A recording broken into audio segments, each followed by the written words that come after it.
This is the rhythm of the night. Oh, no, hold on. And then if you want your headphone up, you can turn your headphone up. Dude, we're on. This is the first edition of the Videocast. Ow! Everything's on. Everything's on. I don't know what this looks like. It's going to be great. Just two handsome dudes. It's two hot guys waiting to be hot with each other. In a kitchen. We got pretty much nothing going on in this kitchen. I tried to make it clean, though. It is clean. You did a good job. Got the Breville back there. 2 Brevils. Did you make some espresso this morning? No.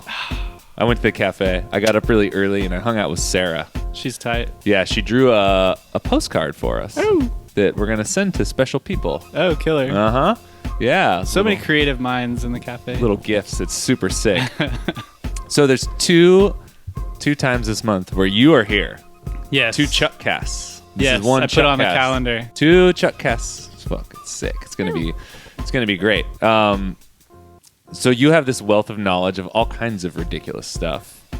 But maybe. Don't sell yourself short, man. Don't sell yourself short. Just a humble guy. Pretty psyched. Oh, I'm thinking, because since we're on video, it's a little bit different.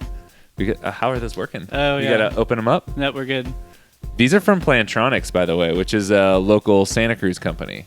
The same headsets from the moon. Yeah, they made the moon landing possible. Basically, they are NASA. They're not NASA. Oh, this is what's recording. Well, that's recording us. All right, not but that. That's recording you. Oh, double check. Because you're the star. So I'm thinking we'll cut back and forth, and then when you drop hard knowledge, we'll just cut. So I don't even have my own camera, but you have your own camera. Killer. Isn't that tight? I should always have my own camera. So sick. But yeah, shout out to Plantronics for the headphones. Yeah. They're Bluetooth, they're wireless, they do all kinds of stuff. They're tight. Yeah, I got another pair too. Just when there's the bigger ones. When there's threes. The bigger ones. They're freaking nuts. Yeah, because usually with audio, we'll drop like an ad roll in. Yeah, and we start by talking about Curtis, who has been a sponsor of the podcast for a long time. Yeah. So Curtis sponsors the podcast. Wilbur, Curtis, and if you need a brewer for commercial purposes, you should definitely get a Curtis brewer, because there's a lot of reasons why. My favorite, as I said in the previous ad roll, is their service. Yeah. They get back to you so fast, and that's invaluable. Well, and I mean, I just don't think we ever have there's never anything wrong with them. Oh, no. It's like no, there's never any problems. Yeah. Yeah, which is also It's huge. just like peace of mind. You get a good piece of equipment, and you just trust that it's always going to be there. It's funny the stuff you care about when you own a business. Yeah. Like it changes a lot before you own a business. You're like business owners. You want to be in like the nerdiest stuff. Like, oh, I need like the tightest, most nerdiest thing ever. And now we're like, is it gonna fucking break? Yeah. 'Cause if it's even gonna break a little bit, I don't even want to touch it. That's like one of the first things from my mind. That's like, dude, we never do anything. with it. They're just like set it. And it's plug and play. Yeah, and the set programming is really good too. Yeah, which is tight. Yeah, because we've started doing a bit more with our drip coffee. Mm-hmm. So tweaking the beef. Yeah, it's just supported everything we've needed. Curtis, man, what else? They're brilliant. Anyway, we've got some special stuff coming out of the roastery. Oh, yeah. Chuck's in charge of, and this is just I don't know, it's coffee, but there's a philosophical movement behind it, bro. Yeah, totally. So, man, one of the things, just kind of one of the things like making up the menu for the coffees we offer is just wanting to offer like a variety of different things, right? But still making it right. I mean, all of our customers, cafes and things, they're buying coffee for their cafes, so they have to be a bit mindful of, what they're buying to put in their cafe. But I like the idea of experience, and I wanted to offer a Geisha on our menu, and just, a few times a year. But I hate that it costs so much. I feel you. And I think it's interesting from like a taste experience point of view, right? Because they're not my favorite coffees. No, they're not my favorite either. Right? They have a unique character to them. Yeah, though. I would take like a really awesome like Nyeri Kenya, like really bright, acidic, complex, flavorful, or like a really awesome Yerg and like the florality that comes with that. And both of those coffees the coffees that we're thinking of, and I'm assuming we're tracking on the same page, in my mind are actually more complex than what you get from a lot of the geishas that we're tasting. Yeah, totally. Which are good, but can be one-dimensional or have like a certain... And even have like a little herbal aspect to some of them. It's like when the bergamot goes wrong. Yeah, but at the same time in coffee, I feel like I love like the breadth of experience and like palate development. And I think geishas are interesting for people to taste. Right. To for sure. kind of taste something different, palate development. Well, it's like just have a different experience. And it's one of the first and maybe only coffees that I can think of, besides maybe Pacamara too, that people are really strongly identifying a certain taste characteristic with the varietal. Yeah. And not just, most people don't go around saying like, oh yeah, that Bourbon is just... SL28. Yeah, SL28's on fire. Even though the coffees are... It's all regional, on fire. So I thought it'd be pretty cool to offer something like that, but I don't want to charge our customers like $30 a pound, like $40 a pound for this geisha. So we're just doing this thing in December this month where essentially we're offering a geisha to our customers, but we're going to do it at cost. At cost. Yeah, just like what our cost is and pass that on. It. Just because it's so expensive. Right. I just don't know if you can justify that for something that's interesting, but not like the best coffee I've ever tasted. Right. It's priced on its rarity, perhaps, and its market presence, and not necessarily its straight quality. Yeah.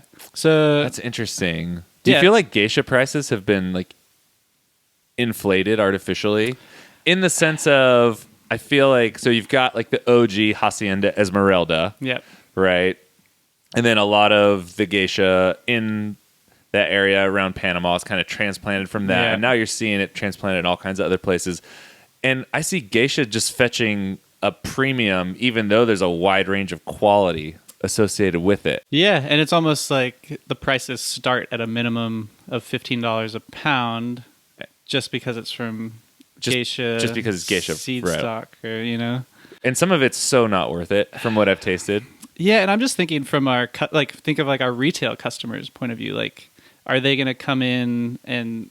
I mean, honestly, if I wanted to charge $10 for a cup of coffee, it'd be like a really awesome Kenya or a really awesome Yerg. Like, but then to like charge people $10 a cup for a geisha, which they might think is interesting, but they're not going to come in and want to drink it every day or no. Well, it's and this is where I could see people writing in and being like, well, it's worth it. And it is, in the sense of good coffee is still probably like the best fancy deal around. Right. Like you can buy the best coffee for far cheaper than you can buy the best bottle of wine or the best cigar. So it's not that we're saying as a company that this coffee's not worth this much money. It's just, it's hard for people. Yeah. And it keeps a lot of people away from experiencing something potentially unique and awesome just because it's a scary... I don't know. Proposition. Yeah, like $10. I mean, I think of me as a coffee nerd when I was a barista. You don't have a lot of money and you want to try all these coffees. Like if you went and tried geisha and got something else at a coffee shop, you're out like $20. Yeah. And that's a lot. Yeah, it's tough. So, I mean, I see that balance, and you see the balance for the farmer where they're able to grow, some farms, it's just kind of a small percentage of what they grow and it's maybe a nice boost, but I mean, I don't even know from that point of view how sustainable it's going to be long term. Just in that you don't drink it in the cafe every day, right? Someone, I think it was I Brew Coffee on Instagram, was talking about that idea in general that people are. I'm freaking going to butcher what you're saying, Mason. I'm sorry, but yeah, that a lot of these coffees that people are bringing to the table, they're not being served day to day in the cafe, and it's not really promoting the entire specialty coffee industry, and it's not doing any favors.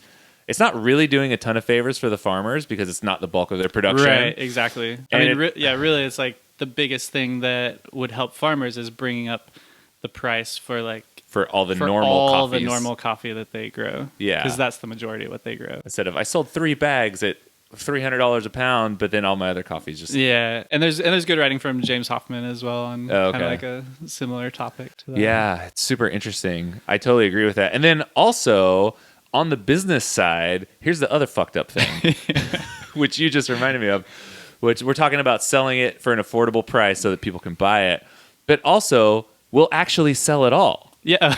Right. Because you remember, we would, in the past, there would be like really special lots of coffees at other places that we would price really, really high. Yeah. And sure, it's worth it. But you only sell like 20% of what you have because only a small amount of your customers even want to get down. Yeah. And then you have Geisha from fucking 3 years ago just collecting dust in the roastery. Chilling. And then you bite the bullet eventually and you're like, well, I guess I'm just going to blend it into espresso or something. Right. Which, is that honoring the farm or anything? I don't think so. No, I don't think so either. Yeah. Yeah, it's just like an interesting topic. And yeah, something I wanted to talk about this morning just because, right? Because it is like an interesting... part of our industry, but I don't think anyone's really found like the sweet spot for where it exists. What do you see it, if you were going to forecast Geisha in our green position, let's say, like, like how much of a percentage of the coffee we buy do you see as these super fancy coffees? Yeah, totally. Dude, let's do some, we'll do some math, right?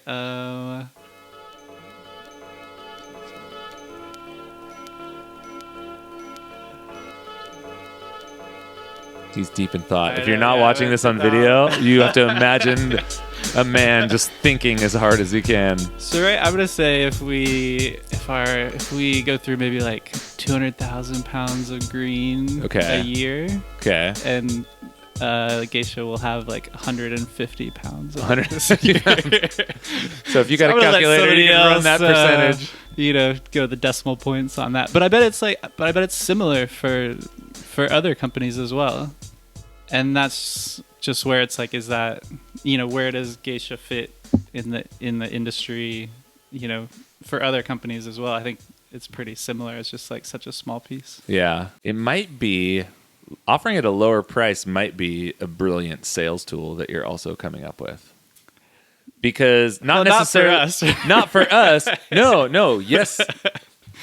Not in the sense of you're going to move that coffee and make a lot of money with it. But let's say if you take our menu where you have coffee, like batch brew coffee, you come in, you get a coffee, right?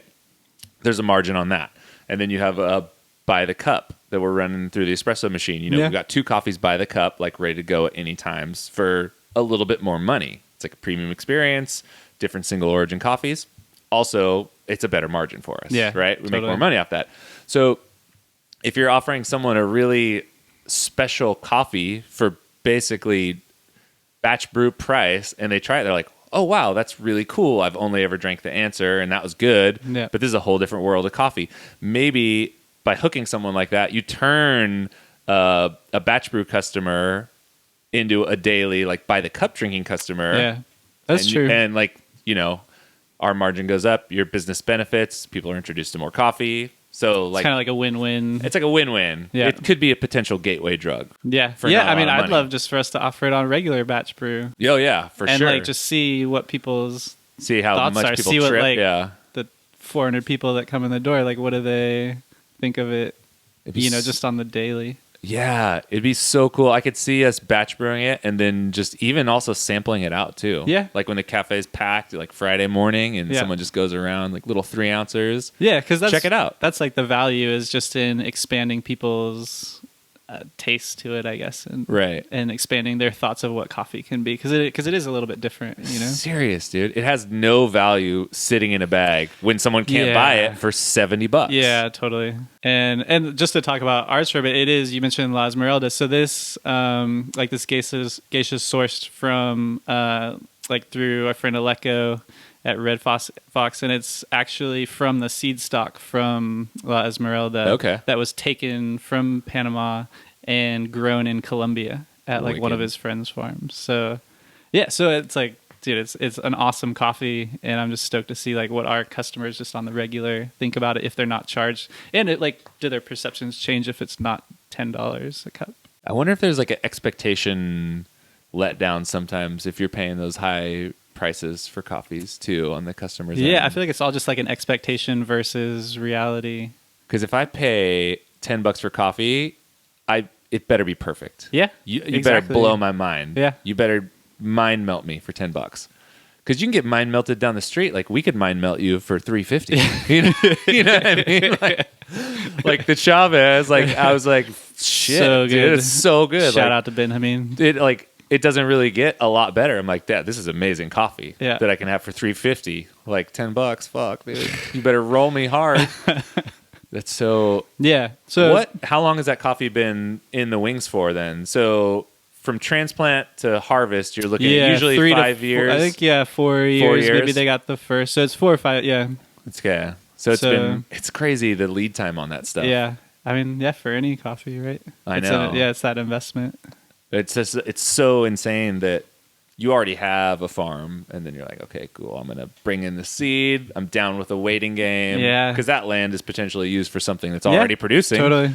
So to get ahead in the game, you're just kind of taking a chance. Yeah, which I mean, that is like a whole other topic that I got to delve deep in when I worked with TechnoServe in East Africa, like in Ethiopia, in Kenya, and South Sudan. Like we just see the coffee side of it, but it is like seasonally a decision that the farmers take really seriously as to like how, what they're growing that season and what they're reducing, like what they're pulling out and what they're planting in, and how that's going to affect their cash flow, like for their family. So, we just see this one side of it, but yeah, it's like a big investment from the farmer's point of view. What was the life of a plot of coffee? So if stuff starts producing around 4 years, and then, what's the lifespan of a tree in those places? Yeah, in Ethiopia, most of the people that we worked with felt like, I want to say like 7 to 10 years before they'd potentially look at like chopping it back down and letting it start again. It's not a very long lifespan, right, for a plant. Yeah, man. I mean, yeah, and again, I think ideas vary, and you could probably let it go longer and get more out of it a little bit, but it's just, it just boils down to kind of like the traditional farming practices in each part of the world. Do you feel like there could be some weird negative effects of something like a geisha push? To where, let's say you're a coffee farmer, you have X amount of land. Something like geisha trends heavily and starts coming up in the market, and you feel pressured to use X% of your land to transplant geisha. You do that, and then either it's hot for 1 or 2 years, or the bulk of it doesn't sell, or not as much as what you need to, and then you're just like, shit, I should have just had like Katura in there or something. Yeah, it's potentially dangerous, right? Because geishas can be like, are traditionally like pretty finicky. They're not trees like hardy, to take care of, right? And certain altitudes, and a lot of time and attention. So, yeah, totally. It's like you really want to understand what you're getting into, because it is such like a year commitment, and there's like an opportunity cost to everything, right? You could be growing something else that that turns over annually that you're making money from. So it's like, it gets real pretty fast. I think. Yeah. That would be a good little case study for someone to do. Yeah. Should Hoffman do that? Hoffman, you can do that? Yeah. I'm looking for you, bro, dude. Hook me up. Somebody else. I don't know. That's freaking, dude, that's heavy. So Geisha should be coming on. Yeah. In the next few weeks, we'll have it on the menu. And it'll be on the web? Yep. On the web. What's it called? Jeremiah. It's Columbia Jeremiah's. Geisha. Sounds like a random white guy name. Aleko's friend Jeremiah. Jeremiah. That's going to be fun. I was talking with the roastery crew about doing just a big roasting party. Oh, killer. Grace is like, you going to come in and roast the geisha? I'm like, dude. Nah. And then they're like, yeah, you should. You in for it. And I was like, okay, cool. I'm all, you got this. And she totally does. But it would be fun to roast coffee like that together. We'll pull you in. Because I have actually. We had that Los Lajones. Yeah. Man, that was a while ago. Yeah. That was tricky coffee. Yeah. Natural geisha? Dude, that did not like a lot of heat. That went bad. We had one bad batch of that. Yeah, after that though. It was pretty hot fire. Yeah, it tasted really good. Yeah, I think it's gonna be really good. We'll pull you in. I'm excited. Killer, dude. That's tight. This kind of blew my mind at first. This is switching gears from geisha, but still related to money and how much things cost, and cash flow in the cafe is cash flow. So when I was a kid, I was like, okay, you have a business and then you make money, and then whatever your net profit is, that's like the amount of money that you have. So money going out versus money coming in, and it's as easy as that. But it's not actually as easy as that, there's this other little devil animal called totally. cash flow. Yeah, we can switch gears and talk about this. I only want to talk about it really quickly because it's something that people ask about a lot, specifically when they write in and request for the Chuck. Yeah. They want to know these weird things because we've touched on it before, but you can explain it better than I or Jared can. And it's really relevant because, I mean, we go over our cafe financials with our employees, and it's just something that kind of you wouldn't necessarily see just from looking at the P&L is kind of like how all the cash is moving around within the business that doesn't show up just on a straight P&L. So it's definitely something I think about when, we go to talk to our employees about it, just to show that like, hey, like, our month looked like this and this is what our net income looked like. But this doesn't mean that this money is just like accumulating every month in a bank account, So let's do it like quick setting the stage. Most people probably know this, but so you've got your gross versus your net. What's the difference? Just our profit, I guess. Right. Yeah, we could break down like an income statement as just like your revenue being all the money you bring in, minus the cost of the things that you sell, which is your cost of goods, COGS. Right? I'm just thinking of like a cafe. It's like your cost of coffee, your cost of pastries, your cost of merch, cups, baggies. Everything you physically pay for falls into your cost of goods. And so your revenue minus your cost of goods leaves you with like your gross profit. And then underneath that are kind of, we look at it, all the expenses that are required to kind of like run that business. It's labor, it's rent, it's utilities, any kind of like repairs and maintenance in the cafe. So we kind of categorize all those together as like our kind of like SG&A, our like selling and general administrative expenses.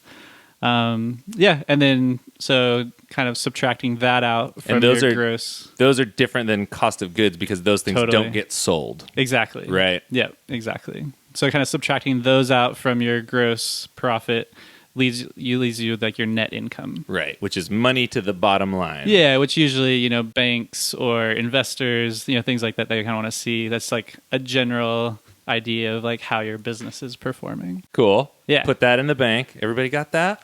Got it? Down? All right. Now, cash flow. Yeah, and so that's kind of where you lose a lot of people who aren't really familiar, who aren't running the business or doing the financial side of things, is that right? That's just not kind of how real life works, right? It's like you take in money, you pay out your cost of goods at one time, you pay out your labor and everything, and you're just left with this pot of money. It's like there's all these cash inflows and outflows throughout the month.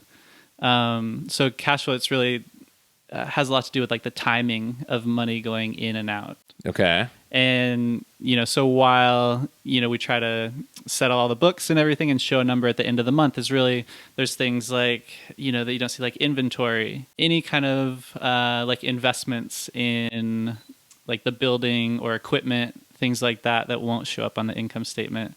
So those are kind of like some of the, cash outflows that you'll see during the month. And then, any other kind of non-revenue cash inflows that come in might affect that as well. Or, I think the big things like accounts receivable, like from our wholesale side of the business. You're selling coffee to people, but not receiving the money. Right. So someone places an order. We take our coffee, roast it, put it in a box, send it out the door. Yeah. So we're out of that coffee. Yeah, and you recognize that coffee as a sale. Right. As like revenue. But you actually haven't taken payment for it yet. Totally. So that's where there's a little bit of a discrepancy. Yeah, there could be like a mismatch where, between the difference of like when you're recognizing the sale. And I mean, if somebody doesn't pay you for 3 months, it's like you've recognized that revenue, but you actually haven't received the cash. Right. And so that's going to affect your cash flow. And that can spiral out of control really, really fast. Yeah, and especially seen with AR. Yeah, accounts receivable. totally. With like receiving money, and it's just managing a business. Man, you see people have really big cash difficulties if they're not receiving that cash, if they're selling to customers who aren't paying. And I mean, that's part of our systems is, just we take a lot of payments in credit card form, just so that we're kind of taking that payment up front and not relying on somebody sending a check, 30, 60, or 90 days later. So if you went 3 months, let's say someone buys, I don't know, like $2,000 worth of coffee from you every month, and then they don't pay for 3 months, So that's $6,000 worth of stuff that you've recorded as a sale Yeah.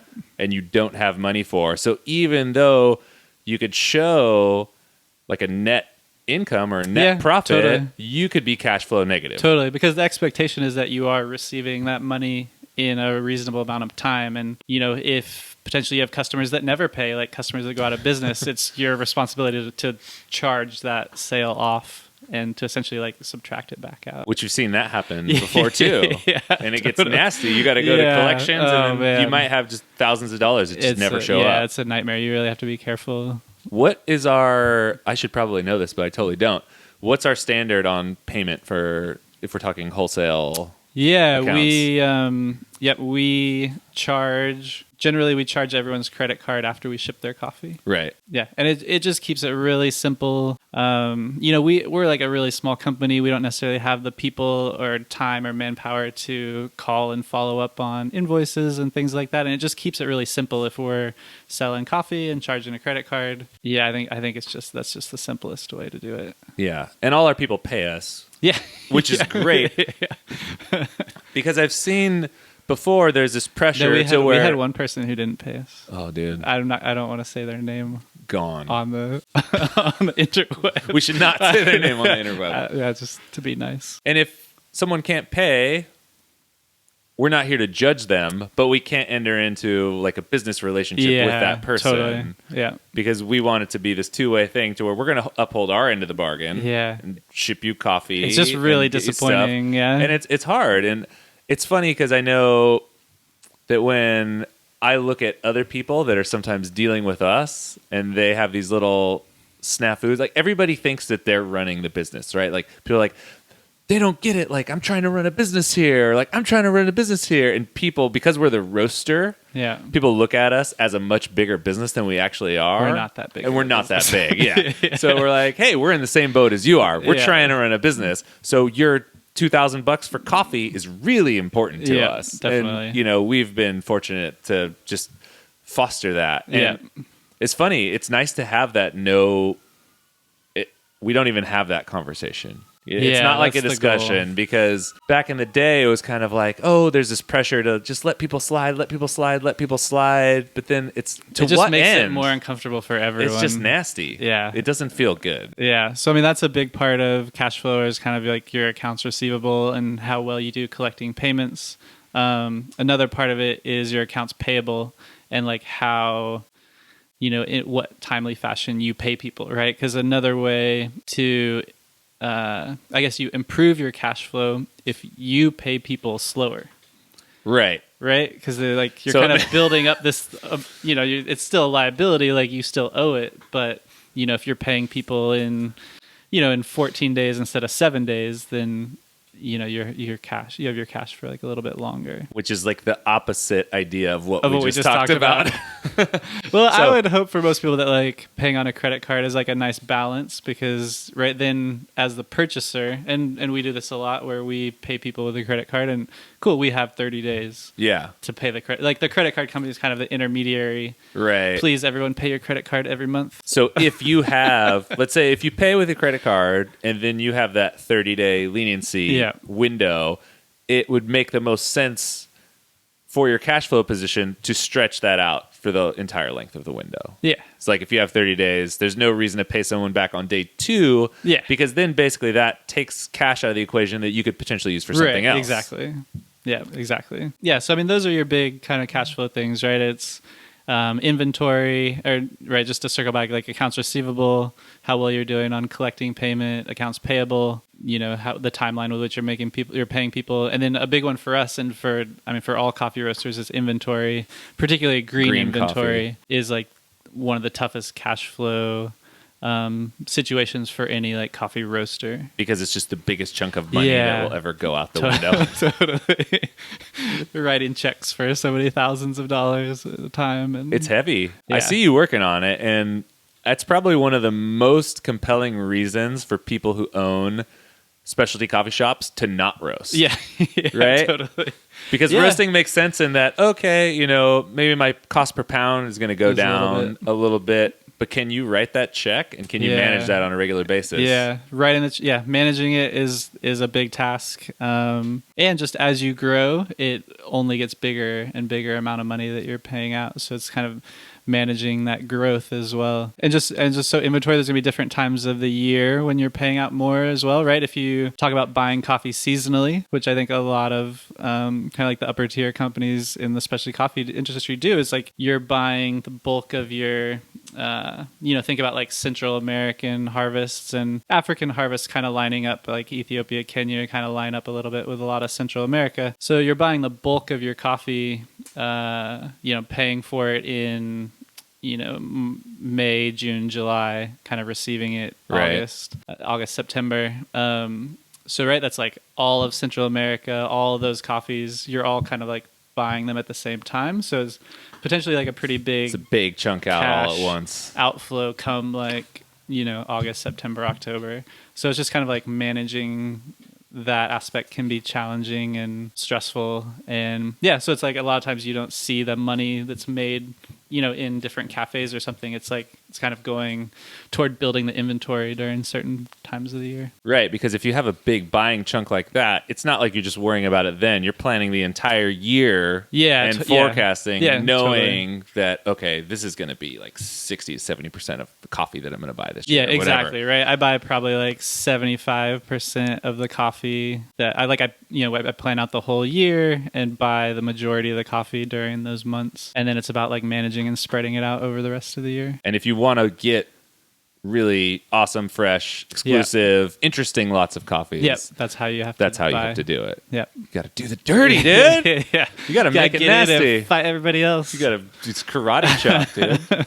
That's cool though. It's been awesome to see because it feels hard sometimes as a small business to like, are we going to be able to get those coffees? Yeah. And we have. Yeah. And starting with the stuff that we pulled out of Guat, before we even Pedro. opened. Right. And It's great relationships. It's so cool. And it's funny to see how, I don't have any illusions of who we are or whatever. And like people like Aleko and Jeff Watts, they're like paving the way and they have obviously like deep relationships. But just to go there, have people spend time with you, have people care, even though you're like a little tiny person. And then, that was one. And then the stuff that you pulled out of Honduras. Yeah. Yeah, with the help of Ben Hameen, who maybe you guys are going to go see. I hope so. Early next year. I got a trip on the books. Yeah. Getting out of town. Anybody in Honduras. It's going to be great. Baka and JT coming. And we might be going to Costa Rica after that. Yep. Combo bonus. Yep. So that's going to be nuts. That's going to be tight. It's been a couple years. So. Yeah, but it's like totally about working on those relationships with like kind of like your farmer producer partners down there. Yeah. And that's kind of what's really helped us to, in partnership with them, bringing in some really awesome coffees. That's freaking sick, dude. Yeah, that's what, dude, makes me so stoked. You're pumped. Yeah, dude, I was so happy. Chuck's the undercover coffee guy, if you guys don't know, okay? Everyone's like, Chris and Jared making coffee, but it all comes from this side of the table.